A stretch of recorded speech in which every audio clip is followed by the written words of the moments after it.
Tuan gabaabaa. Gammachuu daangaan qabne akkana agarra. Waa'ee madarasaa keenyaa kanarratti kanatti magaalaa teenya bulchiinsa magaalaa Sokorraa ka'anii guddinaan laanqaa caffee Oromiyaatiin federaala dhaqanii dhufanii waraqaa hunda fidanii madarasaan kun akka nu ijaaramu ajjama isaanii nu qabnuun isaanii na gammachiisa. Nageenya keenya kun qarooma diin islaamii akka haafizul quraan oomishte haafizuu ayoo oomishte sirriitti magaalaa diin quraan akka taatu barbaada.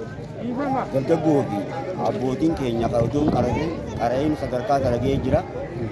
Ijoolleen teenya xixiqqoon dhalu jirulleen mana barnootaa bikkatti barattu waan hin qabne jecha madarasaan kun takkaan akka qoflamatti nu ijaarame xiqqaa fi guddaadha.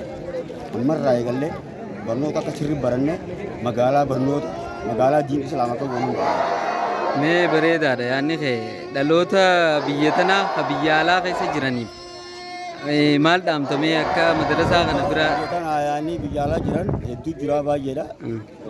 Mataa isa ijaaruu danda'ullee ni jira ammoo yoo rabbiin namaan fedha malee hin danda'ani waan kee hidhan yoo rabbummaan qalbii sijjisee itti haate malee hin dandeessu.